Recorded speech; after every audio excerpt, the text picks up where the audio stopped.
하는 데는 좀 모자란 부분이 좀 있습니다. 그러나 또 지지율 1위이기 때문에 함부로 또 못 움직이는 은행을 가볍게 할 수 없는 그런 또 한계도 있죠. 그러다 보니까 사람들이 문재인을 싫어하지는 않으면서도 좀 답답하다. 아우 그냥 확 그냥 박근혜 하고 싶은데 그런 얘기를 못 하니까 이제 답답한 마음을 사실 이재명 시장이 채워지기 때문에 지지율이 올라가고 있다 이런 분석은 했는데요. 그 얘기가 뭐 근본적으로 틀렸다고 생각하지는 않습니다만은 그러나 이제 뭐 안철수를 추월하는 것은 물론이요. 지지율만 보면은 문재인과 양강구도를 이루는 듯한 이런 점에 이르기까지 온 것은 또 다른 강점이 있다. 인정하지 않을 수가 없는 것 같아요. 저는 우리 이재명 시장을 사이다 하는 것은 제가 뭐 익히 잘 알았지만 제보고 고구마라고 하는지는 몰랐네요. 그래서 제가 사이다는 그렇게 목이 시원하지만 배를 든든하게 해주지는 못하는데 또 고구마는 배를 든든하게 해주지 않냐 그렇게 답을 드렸는데 그래요? 이제 사이다 고구마 그죠? 이게 사이다만 마시면 또 배가 고프니까 또 고구마도 함께 먹고 고구마만 먹으면 목이 메이니까 또 사이다도 함께 마시고 그러면 좋겠죠. 예, 그렇게 사이다와 고구마 우리 함께 해 나갈 겁니다. 그죠. 저는 뭐 이부에서 말했지만 이재명 시장이 사리에 밝고 그리고 메시지도 잘 전달하고 행정 능력도 인정받았고 그런 강점들이 투영됐다고 봐요. 그냥 뭐 촛불 앞에 선두에서 서서 뭐 연설을 잘했다, 뭐 앞에 레디컬하다 그런 것 때문이 아니고 그런 이 사람의 휴먼 자체, 인간 자체의 강점이 이제 부각이 되고 있다. 뭔가의 강점이 있다는 것은 뭐 이론의 여지가 없는 것 같아요. 앞장서서 잘 됐다면은 쇠고기 전국 그 이후에 또 뭐가 있었죠? 세월호, 그 다음에 한진, 뭐, 이런 사태에서 앞장을 섰던 분이 한 분 계십니다. 그죠. 정동영 의원이라고. 근데 그분은 뭐 크게 빛을 못 봤어요. 물론 한번, 심판을 받았던 사람이다는 그 한계는 있습니다만은, 이렇게 어디 가가지고 앞장선다고 해서 꼭 잘 된다는 보장은 없다. 이런 얘기를 이제 정동영 의원과 이재명 시장을 비교하면 이제 드러나는 건데요. 그러나 또 한편으로는 그런 강점을 평가절하할 수 있는 요소들도 많이 있긴 합니다. 예를 들어서 말 잘하는 거는 출신 성분이 그래서 말 잘한다. 쉽게 얘기해서 말 잘하면 공산당 이런 그 얘기도 있습니다만은 대단히 그 좀 급진적인 진보 좌파 출신이다. 이런 얘기는 또 이재명 시장이 갖고 있는 강점이면서도 약점으로 지적하는 사람들도 많이 있거든요. 그러다 보니까 말을 잘하게 됐다. 이런 식으로 또 폄하하는 사람들도 있더라고요. 이재명 시장이 그 말을 좀 과격하게 하고 실언이 많다. 그런 거는 제가 봤을 때 인터넷에서 짧게 무슨 어떤 특정한 장면을 잘라서 유포를 시켜서 그렇지 이분이 이제 성남시장 나갔거나 다른 데서 토론하는 거 보면 그렇게 뭐 실언하는 스타일이 아니에요. 말 잘해요. 네. 그게 이제 무엇보다도 말을 잘한다는 게 아니라, 아까 2부에서도 말 잘한다는 부분에서 얘기를 했는데, 말의 스킬이 좋은 사람이 있습니다. 그런 대표적인 사람이 이혜훈이라든지, 전역 같은 사람들이 이 스킬적으로 말을 잘해요. 난 전역하고도 옛날 2000 몇 년도에 한번 토론을 한 적이 있는데, 굉장히 말을 잘합니다. 근데 이제 그런 스킬은 한계가 있어요. 근데 사람의 심금을 울리려면은 그 스킬에 진정이 들어가야 됩니다. 그게 이제 노무현 대통령이 사실 그렇죠. 나중에는 이제 대통령 되고 나서는 하도 연설을 많이 해서 그런지 진짜 연설 잘하셨거든요. 그런데 그 후보 시절에 혹은 그 이전을 보면요. 그 진정성 때문에 전체가 좋아 보여서 그렇지 전반적인 연설 스킬 면에서 보면은 미숙한 점이 한두 가지가 아니었어요. 그래서 말을 잘한다는 것에는 반드시 이 진정성이 이제 포함이 돼야 되는데 이재명 시장은 뭐 단순히 말을 잘하는 정도가 아니라 최소한 자기가 경험한 부분 내에 대한 진정성은 존재한다. 이런 믿음을 줄 수는 있죠. 근데 이제 반해서 지금 이제 2대 약점으로 거론되는 부분들, 여자 문제, 그리고 가족 문제, 이 두 가지 문제에 대한 대해서도 또 호불호가 극명하게 엇갈리는 것도 사실입니다. 근데 그 두 가지면은 저도 좀 이분한테 관심 많아가지고 그런 것들을 봤는데 보고 또 해명도 들어봤는데 두 개 다 이해가 돼요. 그래서 제가 그 어떤 뭐 그분을 둘러싼 추모 문제는 별로 뭐 마이너스 안 될 것 같다라고 저는 생각합니다. 이제 거기에 대해서도 의견이 엇갈리죠. 이미 이재명 시장이 성남시장이 되는 과정에서 그게 아마 좀 국정원이 개입했지 않느냐 이런 의심마저 하는데 그때 뭐 이상한 녹음 파일 같은 걸 막 뿌리고 이런 과정에서 정상적이진 않았어요. 여하튼 이제 그런 과정을 통해서 이미 심판을 받았기 때문에 사실 앞으로 큰 문제가 안 될 것이다 이렇게 보는 시각들이 있습니다. 그건 또 어느 정도 사실이긴 해요. 전혀 모르는 이상한 희한한 폭로가 나오면은 그게 데미지가 되는 거지 알려진 악재는 악재가 아니다 뭐 이런 얘기는 있거든요. 근데 이재명 시장은 지금 문재인 전 대표하고의 차이가 사실은 좀 이렇게 의미가 없다 싶을 정도로 뭐 문재인 전 대표가 굉장히 많이 올라가긴 했는데 최근 어제 여론조사는 26%까지 나왔어요. 그러니까 차이가 나긴 하지만 실제 경선을 붙으면 어떻게 될지 모르겠다.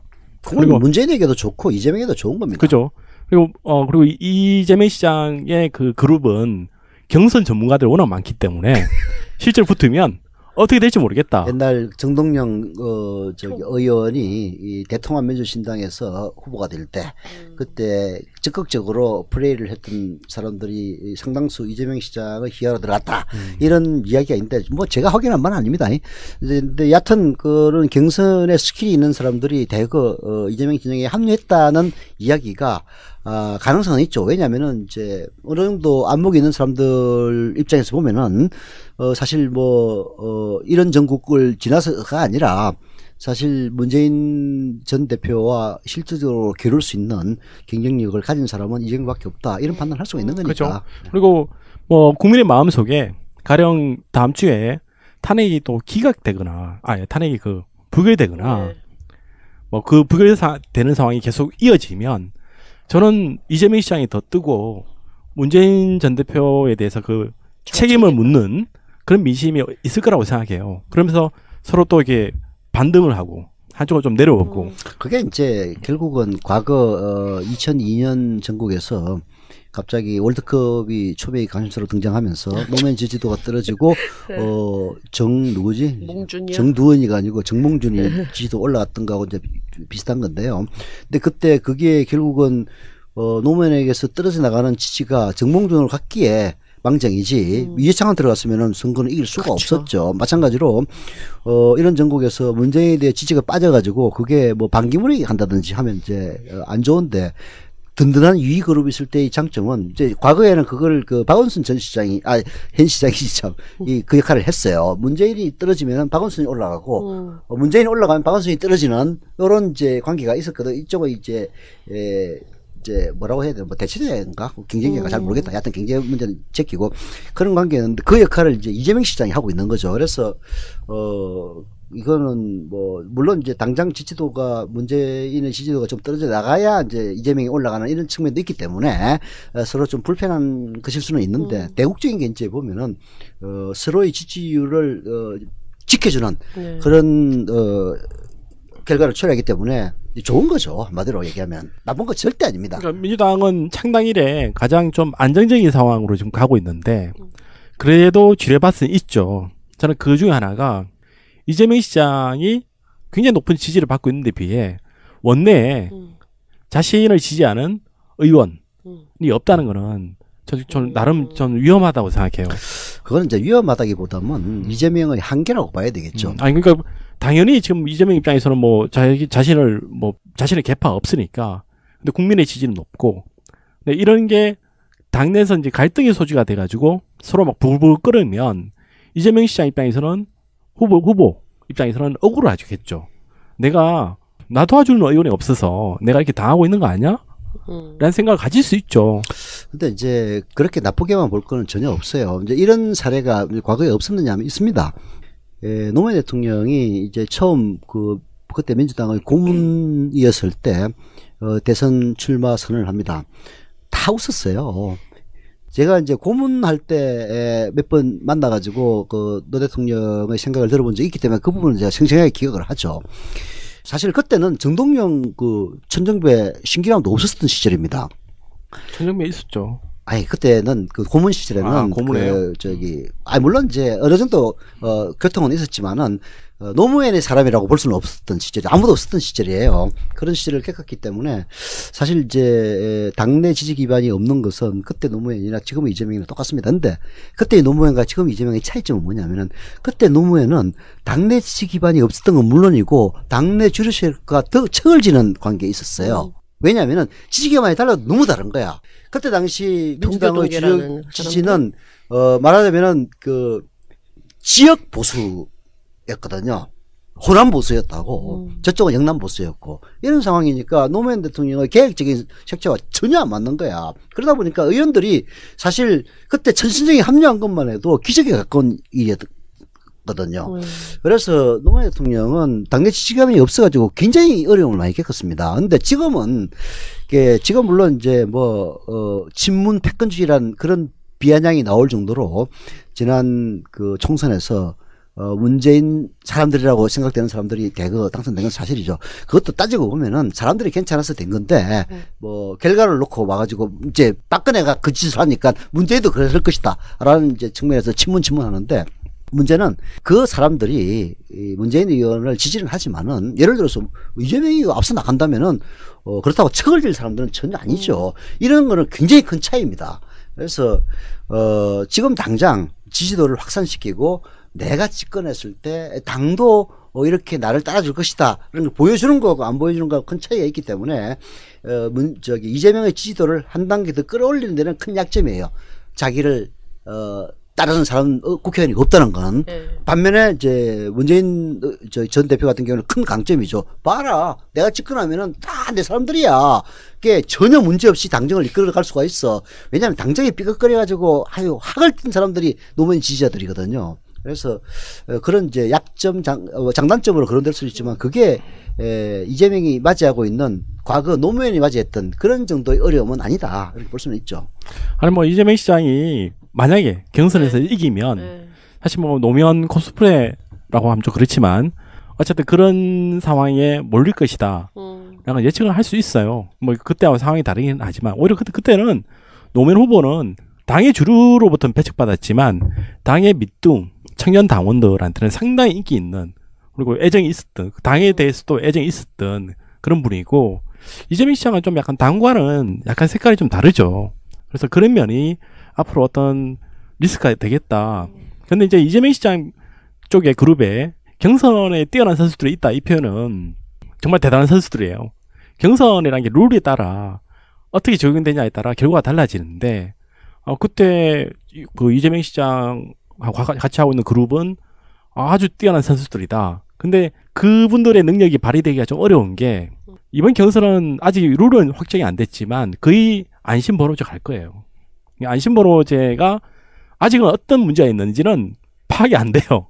안심번호제로 가면 그 선수들이라는 게 예전에 이해찬하고 정동영 다툴 때의 그런 선수를 말하는 건가요? 결과론적으로 얘기를 하는데 이해찬 진영에서 만심해가지고 이게 각 지역에서 이른바 국민참여 경선에 참여하는 신청하는 사람들을 지역 이른바 안배를 안 했어요. 예를 들어서 인구가 10만인 데서 국민참여 경선이 10,000명이 나온다면은 20만인 데서는 2만이 나와야 맞잖아요. 근데 동원력에 따라서 10만인 데서 10만이 나올 수도 있고 20만인 데서 10,000명이 나올 수도 있단 말이에요. 그렇죠. 이런 문제에 대해서는 이제 나중에 난 이해찬이한테 직접 물어본 건 아닌데 당시 당연히 들려오는 얘기로는 그렇게 해도 자기들도 동원력에 자신 있기 때문에 절대 불리하지 않다 이렇게 생각하고 그 룰을 받아들였다는 거예요. 그런데 막상 까보니까 이건 정동영 동원력이 어마어마했던 거예요. 특히 국회 부의장 했던 이 뭐시기야 충청도에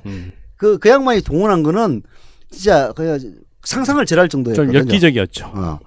네, 그래서 했는데 그걸 나중에 다 알고 그 이후에는 이른바 그때 정동영 의원을 지지했던 이른바 경선 전문가들이 정통이라고 불렸거든요. 정동영과 통하는 사람들이라는 뜻에서 줄여서 정통인데 정을 통하느냐 이런 또 비난도 받은 적이 있죠. 여하튼 정통의 전문가들이 그다음 경선부터는 큰 힘을 못 썼다. 그런 걸 보면은 이번에도 적용되기가 쉽지는 않다 이런 전망이 나오긴 해요. 근데 문제는 여하튼 이재명 시장이 갖고 있는 경쟁력이 이 상상 이상으로 올라왔다. 이게 이제 불변의 사실이기 때문에. 그러니까 최영수 대표님이 금방 말했던 그게 전문 용어로 완전 개방형 국민 경선제 그 룰에 따라 했다가 완전히 박살이 나는 그 당시 친노 진영이 그러니까 이 룰을 어떻게 잡느냐에 따라 경선은 결과가 달라지죠. 국민의 지지도 사실 큰 관계 없이 그런 부분들이 이 선수들의 영향을 발휘할 기회가 있으면 충분히 뒤집어질 수 있고 그건 제가 약간 이재명 시장이 좀 약간 폄하한 느낌 들어요. 근데 그런 거 빼고 공정하게 붙어도 이제 문재인 전 대표가 유약하다. 그래서 안 된다라는 소문이 확 퍼지고 이재명 시장이 야 정말 메시지도 명확하고 저 사람이 되면 지난 10년간 적폐를 완전 작살내겠어 라는 신뢰가 생기면 결과가 바꿔질 수가 있죠. 사실 이제 요즘 이렇게 그런 얘기 많이 돌아요. 근데 그게 말하자면 성급한 결론입니다. 그게 이제 지지도 변화를 쭉 보면요. 문재인 대표가 어떤 측면에서는 막 1위를 달리다가 이게 영원히 1위를 갈 것 같아요. 그런 상황에서 보면은. 근데 갑자기 훅 떨어져가지고 심지어는 박원순에게 밀린 적도 있습니다. 그래요? 그럼요. 그렇죠. 그런 경우 있다가 또 올라가고 이제 1위 돼가지고 결국은 지지도라는 거는 추이를 봐야 된다. 두 번째는 제일 중요한 건데 장기를 봐야 됩니다. 그런 측면에서 보면은 이제 이재명 시장은 아직까지는 성급하게 얘기할 단계는 아니에요. 말하자면은 이제 이재명 시장은 거의 뭐 그런 사람이 있는가 없는가에 출발해가지고 그렇죠. 한 4~5%대를 쭉 유지하다가 이번 이제 촛불 전국을 맞이해서 급속하게 치고 올라와서 이제는 문재인을 위협할 정도까지 온 겁니다.